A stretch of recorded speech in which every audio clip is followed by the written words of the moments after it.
दीगर खबरें शामिल करते हुए आपको बताएं कि शेख रशीद को 7 दिन में लाल हवेली खाली करने का हुक्म दे दिया गया। मतरूका वक्फ इमलाक के इदारे ने मतरूका मलकियत पर कब्जा हासिल करने के लिए पुलिस से मुआवनत मांग ली है।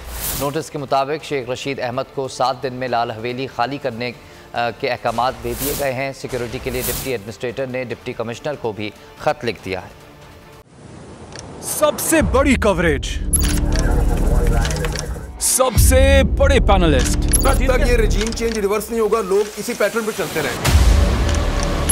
सबसे ज्यादा रिपोर्टर्स, इलेक्शन कमीशन की जानिब से कोई इंतजाम इतने अच्छे तरीके से नहीं किए गए। बोल की रिवायत, सबसे पहला नतीजा। तहरीक इंसाफ के उम्मीदवार इमरान खान साहब यहां से भी आगे हैं।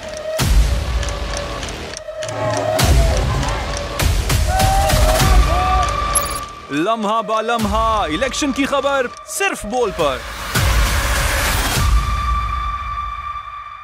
सबसे ज्यादा व्यूज, सबसे ज्यादा रील्स और सबसे ज्यादा रेटिंग के साथ बोल अब भी नंबर 1 पोजीशन पर बरकरार। सब्सक्राइब करें और बेल दबाएं ताकि कोई खबर रह न जाए।